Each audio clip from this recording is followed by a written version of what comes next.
संत तुकाराम महाराज यांच्या या अत्यंत सुप्रसिद्ध अभंगाचा मराठी भावार्थ खालीलप्रमाणे आहे। या अभंगातून तुकाराम महाराजांनी विठ्ठलाच्या सुंदर रूपाचे वर्णन केले असून नश्वर नाश पावणाऱ्या गोष्टींचा त्याग करून केवळ भगवंताच्या चरणी लीन होण्याची इच्छा व्यक्त केली आहे। अभंगाचा सरळ अर्थ चरणानुरूप। समचरण दृष्टी विटेवरी साजिरी, तेथे माझी हरिवृत्ती राहो। अर्थ, ज्यांची दृष्टी समचरणांवर समान अशा पावलांवर स्थिर आहे किंवा जे समचरण जोडून विटेवर उभे आहेत असे ते विठ्ठलाचे रूप अत्यंत सुंदर साजिरे दिसत आहे। हे हरी, त्या तुझ्या सुंदर रूपावर आणि चरणांवर माझी वृत्ती, माझे चित्त लक्ष सदैव स्थिर राहो। ध्रुव आणिक न लगे माईक पदार्थ, तेथे माझे आर्त नको देवा। अर्थ, हे देवा, मला तुझ्याशिवाय इतर कोणत्याही मायावी किंवा नाशवंत भौतिक गोष्टींची गरज नाही। अशा गोष्टींची हाव किंवा इच्छा आर्त माझ्या मनात निर्माण होऊ देऊ नकोस। 2. ब्रह्मादिक पदे दुःखाची शिराणी, तेथे चित्तझणी जडो देसी।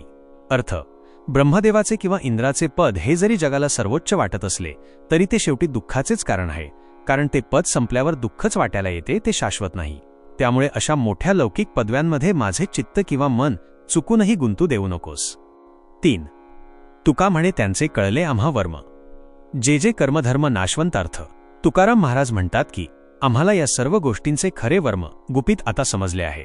निरनिराळ्या कर्मकांडाने किंवा धर्माचरणाने मिळणाऱ्या या ज्या काही पदव्या किंवा फळे आहेत ती सर्व शेवटी नाशवंतच आहेत, त्यामुळे त्यात मला आता रस उरलेला नाही। अभंगाचे थोडक्यात सार। या अभंगात संत तुकाराम महाराज विठ्ठलाला कळकळीची विनंती करतात की मला मोक्ष, स्वर्ग किंवा अगदी ब्रह्मदेवाचे पदही नको आहे। या जगातील मायेने निर्माण केलेल्या सुखसोयी आणि उच्च अधिकारपदे ही शेवटी नाश पावणारी आहेत आणि अंती दुःखच देणारी आहेत। हे सत्य मला उमगले आहे।